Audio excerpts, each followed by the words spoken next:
E aí pessoal, tudo bem? Sejam todos bem-vindos. A partir de agora, vou fazer a correção de toda a parte matemática e de matemática financeira da prova do Banese Banca Assis Gran Rio, ano 2025. São 9 questões de matemática e 5 de matemática financeira, e na minha visão a prova estava de média complexidade, porque havia questões muito fáceis, muito simples e outras bastante trabalhosas. Então acabou que para mim nós temos uma prova aqui nível médio, tá? Nem muito fácil, nem muito difícil. Foi uma prova de média complexidade. Tá bom? Há uma questão passiva de anulação, que vai ser aqui na nossa sequência a questão número 9, a última da parte de matemática. E fora isso, pessoal, todo o resto da prova está dentro da normalidade, tá bom? Lembrando que aqui eu vou corrigir as questões para que vocês, inclusive, possam pensar, né, na ideia do recurso em relação à questão 9. A gente não vai perder aqui muito tempo detalhando a resolução das questões, tá? Na prática aqui eu estou fazendo o gabarito extraoficial. Beleza, eu tenho aqui todo um texto, né? Nessa primeira questão, e eu tenho duas funções. Eu tenho a função f de x e a função g de x. E eu quero calcular isso aqui, ó, f de g de x. Pessoal, o que é f de g de x? Né? Essa ideia de f de g de x, na prática é o seguinte. A função f, ela fica dentro da função g. Então, eu vou colocar a função f dentro da função g. O que é isso na prática? No lugar desse x aqui da função g, eu vou colocar essa partezinha aqui da função f. Então vai ficar assim, ó, log de x na base 9, tá vendo? Essa é a função g de x.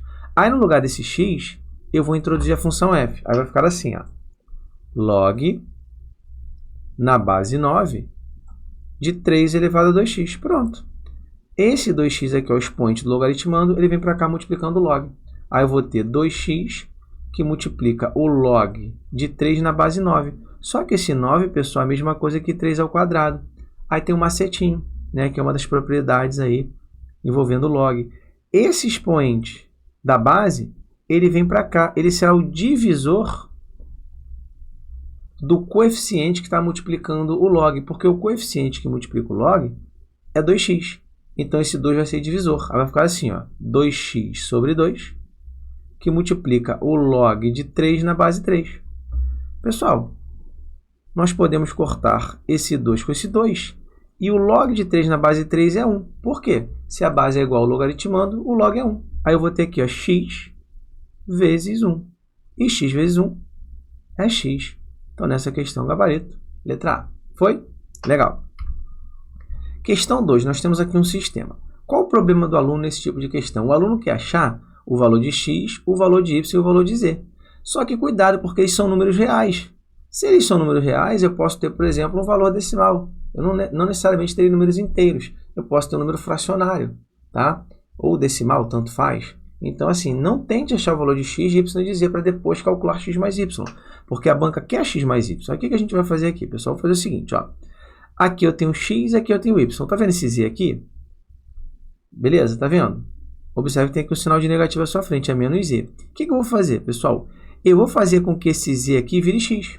De que forma? Vou pegar o menos z, vou passar para a direita da igualdade. Aí eu vou ficar com menos x é igual a 1 mais z, tá vendo? Eu só peguei o z e passei para o outro lado. Agora eu vou pegar esse 1 e vou trazer para a esquerda da igualdade. Aí eu vou ter menos x menos 1 é igual a z. Então, o que eu vou fazer agora? No lugar do z, eu vou colocar menos x menos 1. Mas cuidado com esse sinal aqui de negativo. Vai ficar assim, ó, 2x mais 3y menos. Aí eu coloco o valor de z, que é menos x menos 1. Isso é igual a 4.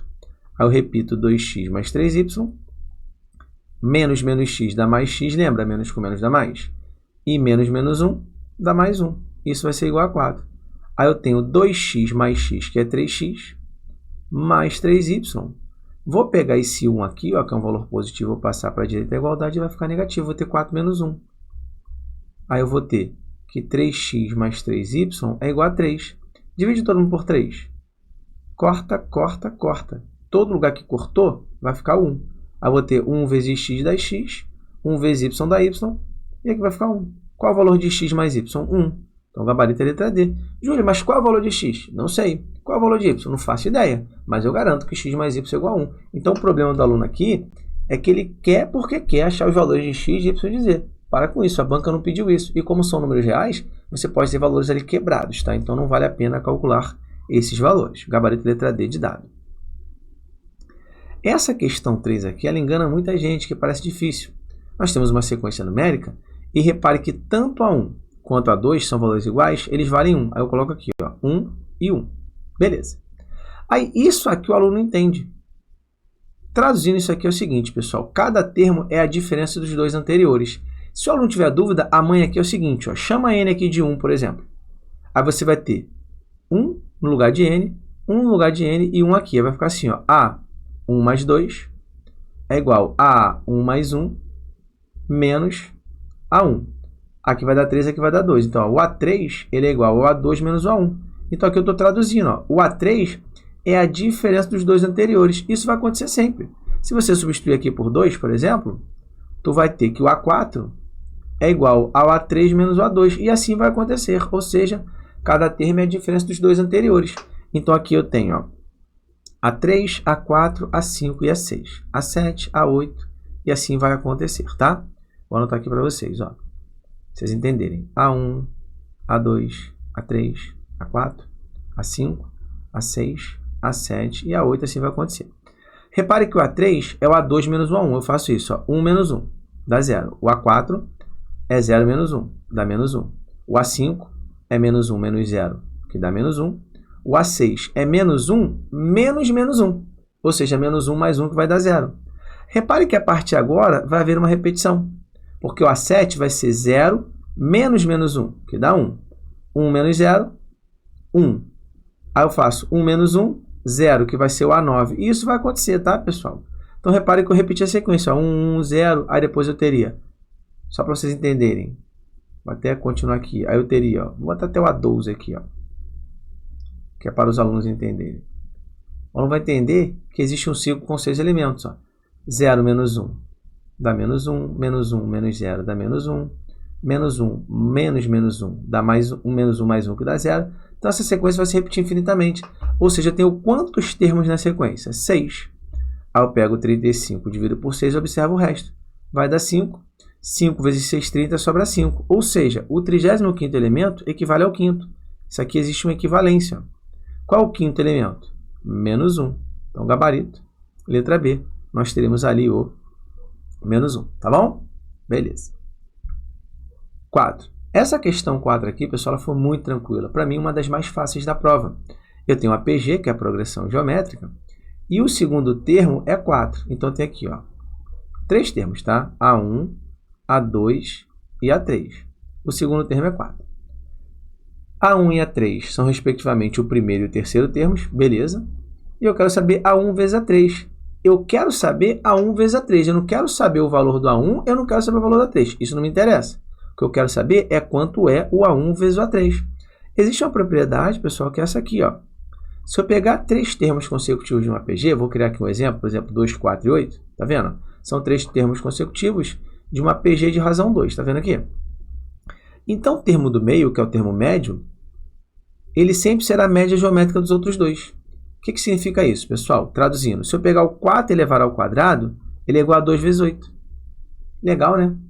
Porque ele vai ser a média geométrica dos outros dois. Ou, se o aluno preferir, eu posso falar o seguinte, 4 é igual a 2 vezes 8 dentro do radical. As duas situações estou trabalhando média geométrica. Então, o que significa isso, pessoal? Eu não sei o valor do A1, eu não sei o valor do A3, mas eu garanto. Se eu pegar o 4 e elevar ao quadrado, ele vai ser igual ao A1 vezes o A3. Então, vai dar quanto? 16 é igual a 1 vezes A3. Então, qual o valor de A1 vezes A3? 16. Lembrando que aqui eu não estou interessado em encontrar os valores, né, do A1 e do A3. Eu mostrei um exemplo para que vocês entendam, mas claro, esse exemplo é aplicável em qualquer situação. Se eu tiver 3 termos consecutivos de uma PG, o termo do meio é a média geométrica dos outros dois. Posso fazer isso de duas formas. O do meio ao quadrado é o produto dos outros dois, ou o do meio é igual ao produto dos outros dois dentro de um radical de índice 2. Tá? O gabarito aqui, letra D. Essa questão 5 aqui, pessoal, que versa sobre análise combinatória, ela é um pouquinho maldosa, só que eu não tenho que ter devido cuidado para responder, é só criar um cenário, porque é o seguinte, ó, eu tenho um total de T times, tá vendo? Sendo um o campeão do ano anterior. Aí tem um esquema de apostas, né, que eu vou escolher apenas 2 dos times, que são o campeão e o vice-campeão, e a banca fala que se W é campeão e Y vice, é diferente do Y campeão e o W vice, ou seja, a ordem importa. Então, a banca está dizendo aqui, ó, que a ordem importa. Isso que a banca está me dizendo, a ordem importa. Beleza. Aí eu quero saber o número de apostas que eu posso fazer, desde que o time campeão do ano anterior não figure. Pessoal, é muito simples. Se a ordem importa, eu tenho duas casinhas, né? E entre elas produto, porque a ordem importa a princípio fundamental da contagem, que é o princípio multiplicativo. Aqui a ideia é a seguinte, olha só. Vamos considerar aqui em 2024, o campeão, o primeiro colocado, tá? A situação fictícia foi o Flamengo, tá? Eu sou aqui do Rio de Janeiro, vou pensar nos times cariocas. Aí o segundo foi o Vasco, o terceiro foi o Fluminense e o quarto foi o Botafogo. Só uma situação para vocês entenderem. Então o campeão de 2024 é o Flamengo. Vou botar mais um, vou botar 5 aqui, vou botar aqui 5 times, ficar melhor o exemplo. E o quinto time, sei lá, foi o Bangu, aqui no Campeonato Carioca. Beleza. Aí repare o seguinte, isso é 2024. Para 2025, eu quero saber de quantas maneiras diferentes eu posso fazer as apostas, excluindo-se o time campeão. Então eu tenho que excluir o Flamengo. Repare que são 5 times, então o valor de T é o total. T é igual a quanto? T é igual a 5, que é o total. Então, para a primeira casinha, eu posso escolher 1, 2, 3, 4. O que é isso? É T menos 1. Né? Eu posso escolher todos menos o Flamengo. Então, eu tenho T menos 1 possibilidades, porque eu posso escolher o Vasco, o Fluminense, o Botafogo ou o Bangu. Então, dos T times, eu posso escolher 4, que é T menos 1. Ok. Agora é o seguinte, vamos imaginar que eu escolhi o Vasco. Agora restam quantos times? Agora T não é mais 5, T é 4, porque o Vasco está na primeira casinha. E eu não posso escolher o Flamengo. Então, eu vou ter quantas possibilidades? Eu vou ter o Fluminense, o T não muda não, tá? O T continua sendo 5, perdão. São 5 times. Se o Vasco vier na primeira casinha, eu vou ter como opções o Fluminense, o Botafogo e o Bangu, porque eu não posso escolher o Flamengo. Então, eu vou ter o total que é T menos 2. Porque se eu posso escolher agora 1, 2, 3, é o quê? É 5 menos 2. Né? É o total menos 2, que vai dar 3. Então, eu vou ter T menos 2. Daí, é só distribuir. T vezes T, T ao quadrado. T vezes menos 2, menos 2T. Menos 1 vezes T é menos 1T, que é a mesma coisa que menos T. E menos 1 vezes menos 2 dá mais 2. Resolve isso aqui. T ao quadrado menos 3T mais 2. Tem uma equação aqui do segundo grau. Tá? Então, gabarito. E a letra D, ó. T ao quadrado menos 3T mais 2. Essa questão 6 também é uma questão bem fácil. Eu tenho aqui 240 litros da vacina e a banca diz que as ampolas, né, elas têm capacidade para 15 centímetros, de 15 centímetros cúbicos. E eu quero saber quantas ampolas eu consigo utilizar, né, com esses 240 litros. Pessoal, a banca diz que 1 decímetro cúbico é igual a 1 litro. Logo, 240 litros equivale a 240 decímetros cúbicos. Só que é o seguinte, do decímetro cúbico para o centímetro cúbico, eu multiplico por 1000. Porque o decímetro cúbico é 1000 vezes maior que o centímetro cúbico. E ao multiplicar por 1000, eu vou encontrar aqui 240.000 centímetros cúbicos. A nossa resposta R é pegar 240.000 e dividir por 15. Agora, ambas as unidades estão em centímetros cúbicos. E 240.000 dividido por 15 dá 16.000. Só resolver essa continha, tu vai encontrar aqui a letra D. Essa questão 7 aqui, pessoal, nós podemos trabalhar a proporcionalidade, que é o seguinte, ó, nós temos 200 funcionários, 20% mulheres. Então, a ideia é essa. Ó, eu tenho um total de 200, mulheres e homens, mulheres M, homens H, mulheres 20%. 20% de 200 é 40. Beleza. Então, são 160 homens. Legal. O que acontece? Eu quero aqui, pessoal, contratar ó, X mulheres. Ó, se X mulheres forem contratadas. Então, aqui, ó, mais X. Se eu aumentar a quantidade de mulheres, obviamente, eu aumento o meu total em X mulheres. Só que o número de homens permanece o mesmo. Aí está dizendo que quando eu contratar, X mulheres, o percentual de funcionários mulheres vai subir para 50%. Eu quero saber a soma dos algarismos. Pessoal, pensa comigo. Olha como é simples resolver isso daqui. Fácil também. Ó. 160 homens não muda. Então, isso aqui vai ser 50%. Porque quando eu contratar 40 mais X, eu vou ter que ter 50%. E 50% é metade. Então, tem que chegar a quantas mulheres? 160. Eu vou ter 160 mulheres e 120 homens. Quer dizer, 160 homens. Então, eu vou ter 40 mais X é igual a 160. Passo 40 para o outro lado e fica negativo. X é igual a 160 menos 40. Eu preciso de mais quantas mulheres? 120. Eu não quero saber esse valor, eu quero saber a soma dos algarismos. Aí eu faço 1 mais 2 mais 0, que vai dar quanto? 3. Então, o gabarito é a letra A. Repare que com 160 mulheres e 160 homens, eu vou ter 320 pessoas e as mulheres representarão metade, né? Estão fáceis essa daqui, pessoal, tranquilinha. Repare que foram das 7, 3 bem fáceis para a gente desenrolar.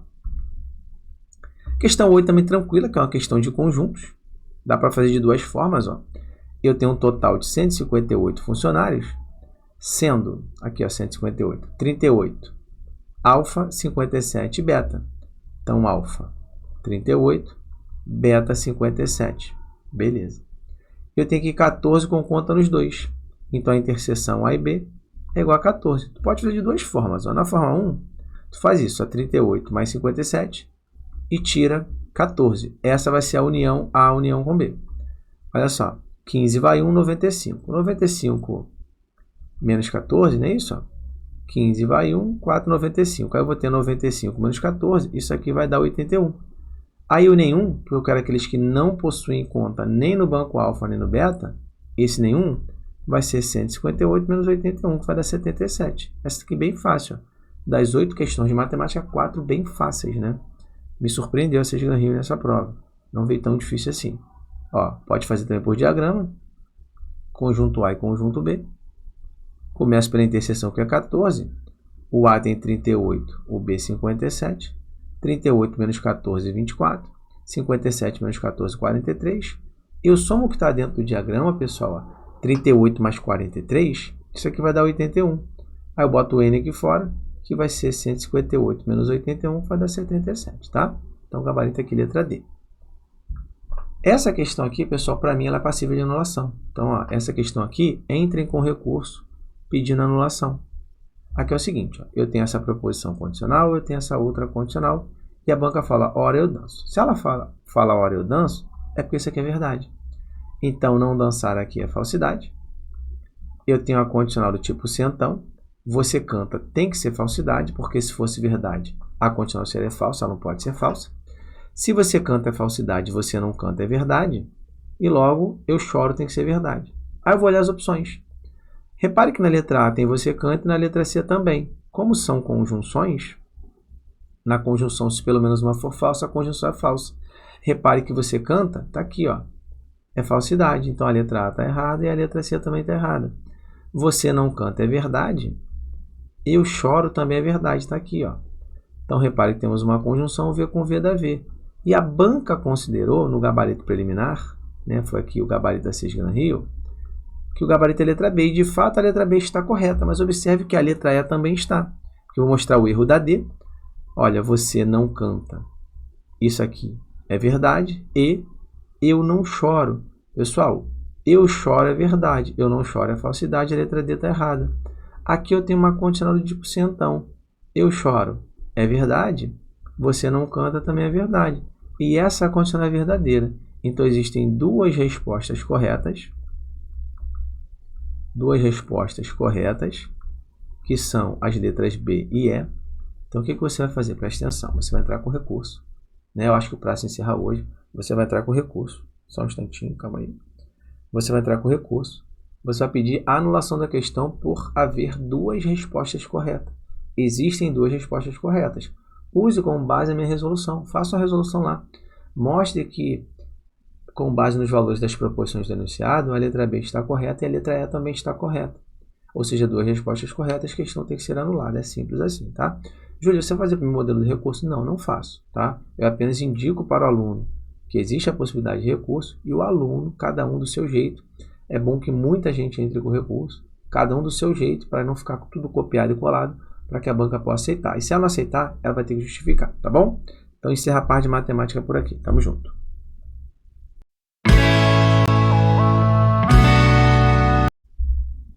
A partir de agora, eu vou começar a correção da parte de matemática financeira. Nessa questão 10 aqui, eu tenho raciocínio de equivalência financeira, no caso, equivalência de taxas, tá? É o seguinte, eu tenho dois bancos, o banco P e o banco Q. O banco P cobra uma taxa de juros de 5% ao mês, são juros compostos, e o banco Q, 6% ao mês, também, né, mesmo regime de juros compostos. Eu quero saber a diferença entre essas taxas, mas, ó, anuais, beleza? Repare que é um valor aproximado. A banca forneceu duas informações, então eu acabei não colocando aqui, eu esqueci. A banca forneceu deixa eu lembrar, é 1,05 elevado a 6, e ela também forneceu 1,06 elevado a 6. Eu acho que ficou 1,34 e 1,42. Deixa eu só confirmar aqui, pessoal, rapidinho, porque eu tenho essa prova aqui, tá? Um instante, porque eu acabei não colocando, mas não tem problema nenhum, porque eu tenho essa informação. Rapidinho, só para confirmar se foi 1,34 ou 1,42, para que a gente não fique vendido aí, tá? Deixa eu só pegar aqui que eu tenho. É isso mesmo, ó, 1,06 elevado a 6, 1,42, tá? E 1,05 elevado a 6, 1,34. É isso mesmo, tá, gente? A banca forneceu essas duas informações aí. Aí vamos lá. Para poder calcular as taxas anuais respectivas, vamos fazer assim, ó. Para o banco P, eu pego isso, a taxa I, botar I de P, tá? Ela vai ser o fator elevado ao tempo menos 1. O cuidado que eu tenho que ter é que aqui a taxa anual aqui em relação a P é F, o fator, né? Vou até colocar aqui bonitinho, ó, vai ser 1,05 elevado a 12, menos 1. 1,05 porque são 5%, né? E 12 porque são 12 meses. Só que aqui eu tenho para 6 meses. Aí eu tenho que saber isso daqui, ó. Se você pegar 1,05 elevado a 6 vezes 1,05 elevado a 6, você tem um produto de potência de mesma base. Você mantém a base e soma os expoentes. Aí você chega para 1,05 elevado a 12. Então tem que fazer 1,34 vezes 1,34. Aqui, pessoal, vai dar 1,7956, tá? 1,34 vezes 1,34. Então, eu vou ter que a taxa aqui, ó, é 1,7956 menos 1. Então, a taxa I, em relação ao banco P, vai ser 0,7956. Aí, para você fechar a questão, é só multiplicar por 100, que a conversão de um decimal em percentual é multiplicando por 100. Então, o I de P aqui, ó, 1, 2, você vai ter aproximadamente, ó, tio sobre igual, 79,56%. Guarda essa informação. Vou fazer a mesma coisa em relação ao banco Q. Banco Q, eu vou ter aqui I de Q, vai ser F elevado a T menos 1. O fator aqui, pessoal, é 1,06 elevado a 12, porque para esse banco a taxa é de 6%. Aí você vai fazer o quê? Mesma coisa, é 1,06 elevado a 6 vezes 1,06 elevado a 6. Aí você chega a 1,06 elevado a 12. Então, na prática, é pegar 1,42 vezes 1,42, tá bom?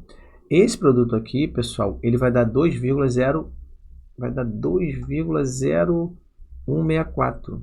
Eu acho que é 2,0164. Deixa eu confirmar que eu não lembro. Só para a gente não ficar perdendo tempo, tá? Deixa eu trazer para cá a calculadora. Eu acho que dá isso. Eu fiz essa conta hoje. 1,42 vezes 1,42. É isso mesmo, 2,0164, certinho, tá? Então, vou ter aqui I de Q é 2,0164 menos 1, que vai dar 1,0164. Aí, quando eu multiplicar por 100, para poder converter para percentual, ó, 1, 2, a vírgula vem para cá, tá? Melhor. É isso mesmo. Vai ficar 101,64. Então, ó, o I de Q vai ser 101,64%. Aí eu quero as diferenças. Eu faço I de Q menos I de P, que vai ser 101,64% menos 79,56%. Aqui, pessoal, essa diferença das taxas equivalentes anuais vai ser aproximadamente 22%. Aqui dá 22,08%. Então, vou aproximar aqui para 22%. Então, gabarito é a letra D. Essa questão aqui, ela nem é tão difícil, ela é chata, né? Porque é bastante trabalho que a gente tem que ter. Então, aqui equivalência financeira, no caso, equivalência de taxa. Beleza? Então, gabarito letra D de dado. Questão 11. Essa aqui, pessoal, a enunciada é grande, mas ela é tranquila de resolver, tá? Ela só assusta inicialmente. É o seguinte, ó. Eu tenho aqui um empréstimo de 50 mil a uma taxa de 5% ao mês no regime de juros compostos. Tá bom? Aí eu vou quitar em no máximo 6 meses. Essa era a promessa. Só que após esses 6 meses, a empresa não efetuou qualquer pagamento de juros, porque não tinha condições. Deixa eu parar aqui, porque eu já consigo calcular esse montante. Vamos fazer a linha do tempo? Ó. Aqui é o seguinte. Eu tenho aqui 50 mil na data zero. Vou colocar aqui, ó, 50k. Aí eu tenho 1, 2, 3, 4, 5, 6 períodos. Aqui não houve nenhum pagamento, então eu preciso capitalizar 50k até chegar ao período 6. Há uma taxa mensal de 5%. São juros compostos. Então, o montante 1, que eu vou chamar assim, vai ser 50 mil, tá? Que é 50k. Vou botar só 50 aqui, tá? Vezes, não, melhor, bota logo certinho. Botar 50 mil vezes esse fator aqui, ó. Por que esse fator aqui, pessoal? Porque regime de juros compostos. Então, como é que se calcula o montante no regime de juros compostos? Pega o capital e multiplica por 1 mais i elevado ao tempo. Então, como eu tenho 5%, esse 1 mais i é 1,05 e o tempo aqui são 6 meses. Então, vai ser justamente isso aqui, 1,05 elevado a 6, que dá 1,34, tá bom? Ao fazer essa multiplicação, nós podemos proceder da seguinte forma. Ó. Eu pego aqui, ó, esses dois zeros e tiro essa vírgula porque aqui tem duas casas. Aí faço 500 vezes 134, tá? 500 vezes 134 vai dar 67 mil. Beleza. Guarda essa informação. Então, o 50k veio para cá agora, virou 67k, que é 67 mil. Ok, porque ele foi capitalizado 5% ao mês no regime de juros compostos. Aí o que acontece? A pessoa que está devendo, no caso a empresa, ela propõe que a dívida seja atualizada por mais 6 meses, que inicialmente seriam 6 meses, a uma taxa de 5% ao mês no regime de juros simples. Só que o credor, que é quem vai receber, ele faz uma contraproposta. Não quero isso aí não. Eu aceito 7% ao mês no regime de juros simples, a partir de um novo contrato, tal. Considerando como principal, que é o capital, o montante da dívida acumulada no momento, que é 67 mil. Aí eu quero saber, né? A empresa aceita essa contraproposta, e considerando essas condições, eu quero saber o valor de quitação imediatamente após os 12 meses iniciais. Só quero saber o valor aproximado. Então, pessoal, juros simples. Eu vou pegar aqui, ó, o capital de 67 mil. Eu tenho uma taxa de 7% ao mês. Eu tenho aqui um período de 6 meses. Eu até brinco nas minhas aulas, né? Aqui eu boto o olhão, juros simples, ó, um para cima e outro para baixo, fico feliz. Porque a taxa e o tempo são, né, estão na mesma unidade, que são os meses. Aí eu faço 7 vezes 6, 42, e calculo 42% de 67 mil. 42% de 67 mil, pessoal, vai dar 28.140. Vai dar 28.140. Você pode fazer isso, 42% vezes 67 mil. Aí tu corta, só para mostrar como é que eu estou fazendo, né? Esse vai ser o valor dos juros. Eu vou cortar os dois zeros daqui com esses dois zeros e faço 42 vezes 670, que vai dar 28.140, tá? Esses são os juros produzidos. Aí eu vou ter o montante 2, que vai ser 67 mil mais 28.140. Isso aqui dá 95.140, tá, pessoal? Como nós queremos o valor aproximado, olha aqui, aproximadamente. Vai dar letra E, aproximadamente 95 mil, tá? Então aqui é uma questão trabalhosa que mistura, né, juros compostos com juros simples. Essa deu trabalho porque o enunciado é muito grande. Característica mesmo, né, da banca Sage Gran Rio. Questão 12, né? É o seguinte. Nós temos aqui um contrato. Aí está dizendo que em caso de atraso, o valor a ser pago seja equivalente ao valor do contrato atualizado a uma taxa de 2% ao mês no regime de juros compostos, além de uma multa fixa de 3% sobre o valor do contrato. Beleza. O cliente atrasou o pagamento por 4 meses e o contrato ele era de 50 milhões, 50M, e não fez qualquer pagamento, ó, intermediário. Eu quero saber o valor mais próximo do total a ser pago, incluindo multa e juros em milhões de reais. Beleza, tem essa informação aqui. Ó. É o seguinte, pessoal. Nós temos aqui como capital 50M, né, que é 50 milhões. Nós temos uma taxa de 2% ao mês. Nós temos um período de 4 meses. O regime é de juros compostos, né? A banca Sage Gran Rio adora juros compostos. Então, o montante vai ser o capital que multiplica o fator elevado ao tempo. Então, vai ser 50, que multiplica 1 mais i. Pessoal, 2% é 0,02. Então, vai ser 1,02 elevado a 4, que é justamente isso aqui, ó, 1,082. Então, eu vou ter aqui 50 vezes 1,082. Beleza? Ao fazer essa multiplicação, pessoal, nós vamos encontrar 54,1. Só que se o aluno marcar a letra A, ele cai na pegadinha, porque existe também uma multa de 3% sobre o valor contratado. Aí eu calculo 3% de 50M, né, que são 50 milhões. Isso aqui, pessoal, vai dar 1,5, que é 1,5 milhões. Agora sim, né? O meu montante total, vou chamar de MT, ele vai ser 54,1, que é justamente o montante produzido no regime de juros compostos, mais 1,5, que é a multa de 3%. Ó, 655. Então vai dar 55,6. Então, gabarito é letra D. A pegadinha aqui é o aluno marcar a letra A sem perceber, né? Essa maldade aí da letra... Quer dizer, marcar a letra A, que é a maldade, mas o certo é a letra D de dado, beleza? Vamos embora. Tá, é a penúltima questão. Essa aqui versa sobre o sistema saque. Essa foi diferente, essa daqui para mim foi um pouco difícil, que é o seguinte, ó. Eu tenho o sistema saque, eu tenho 1 milhão, que é a avaliação do imóvel, só que tem uma entrada de 40%. Ok, então vamos lá. Eu tenho aqui o saldo zero, é 1 milhão, 1M. Só que existe uma entrada de 40%. 40% de 1 milhão, pessoal, é 400 mil. Tá? Então vai ficar um saldo devedor, que eu vou chamar de SD, de 600 mil, né? 1 milhão menos 400 mil de entrada, eu fico devendo aí 600 mil. Beleza. Aí o que acontece? Esse financiamento é de 25 anos. Então, nosso tempo, que eu vou chamar aqui de N, ele vai ser 25 vezes 12, são 300 meses, tá?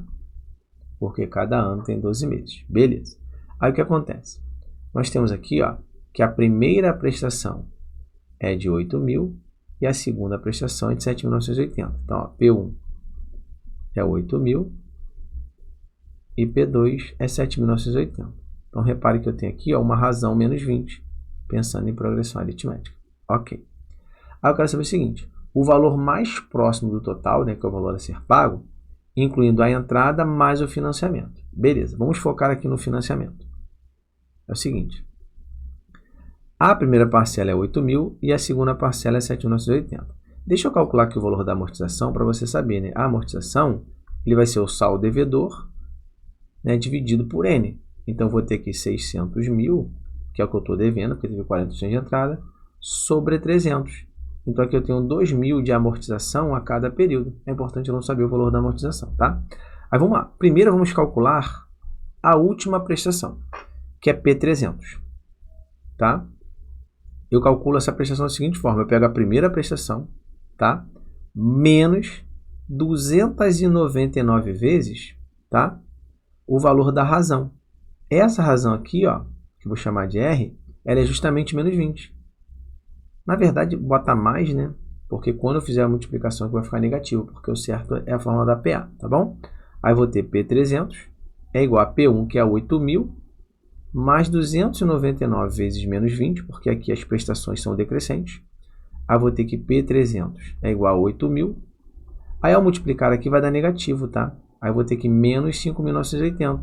Então a última prestação, ela vai ser de 2.020 reais. Beleza. Por que, Júlio, que você pegou a última prestação? Porque é uma progressão aritmética. Então na fórmula da soma da progressão aritmética, a soma S, ela é obtida assim, ó.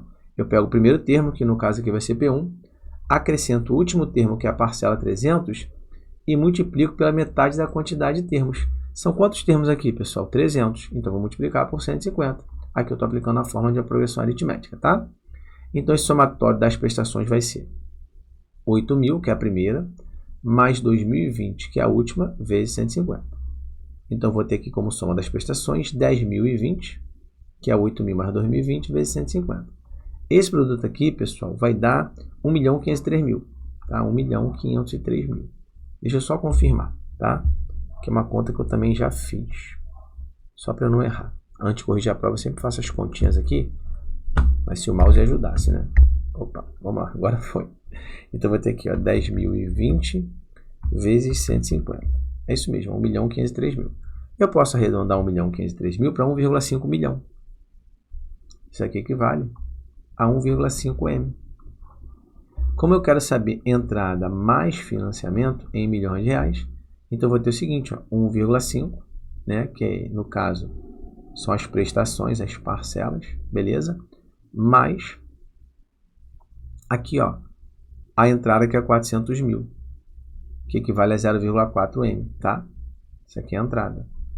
Aí eu vou ter esse somatório aqui, vai dar 1,9m. Então, o gabarito é a letra E, porque 1,9 equivale a 1,90. Questão trabalhosa é essa, hein? Viu, mas por que tu calculou a amortização aqui? Só para lembrar, porque na prática tá, a gente nem utilizou. A questão 14, pessoal, é uma questão que caiu, se eu não me engano, foi na prova do Banrisul, tá? Em 2023, que é o seguinte: eu tenho 20 aplicações anuais de 5 mil, então isso aqui é uma renda uniforme, tá? Essa renda uniforme, ela tem uma fórmula específica para o cálculo do montante. Eu sempre falei, cara, estude as rendas certas, né? Eu tenho aqui, são 20 anos. A primeira aplicação em 2001 e a última em 2020, beleza. Eu tenho a taxa de juros de 10% ao ano, são juros compostos. Aí eu quero saber, ó, eu quero saber o valor total que o cliente terá com as aplicações em janeiro de 2020, ou seja, imediatamente após, né, pagar a última. Pessoal, a renda uniforme, né, no caso eu utilizo a RUP, né, que é renda uniforme postecipada como fórmula, que é essa daqui, ó. Valor futuro é igual ao valor presente, que multiplica 1 mais i elevado a n menos 1 sobre i. Essa é a forma para o cálculo do montante, que nós temos uma renda aqui. Não é para aplicar a fórmula de price, tá? Não é. Porque aqui eu quero uma renda uniforme, eu quero montante, que é o VF. O VP é 5 mil. O fator aqui, pessoal, a banca também forneceu. Espera aí que a banca forneceu esse fator. Senão a gente não consegue fazer, deixa eu achar aqui. Espera aí. A banca forneceu esse fator. Ela mandou considerar, achei aqui, ó. Ela mandou considerar 1,1 elevado a 20, 6,71, tá? A banca mandou considerar isso. Aí vamos voltar agora. Então é o seguinte, ó. Esse 1 mais i elevado a n aqui é justamente 6,71 vezes 6,71 menos 1 sobre i, que é 10%, 0,1. Aí eu vou ter que o valor futuro é igual a 5.000, que multiplica 5,71 sobre 0,1. Aí qual é a malandragem aqui? Caramba. Ó, coloco um zero aqui porque eu fico com duas casas. Esquece as vírgulas. Aí eu vou ter que o VF é igual. Corta esse zero aqui com esse zero. Tu vai ter 500 vezes 571. Isso aqui vai dar 285.500, tá? Então, o gabarito vai ser a letra C, 285,5. Então é isso, pessoal.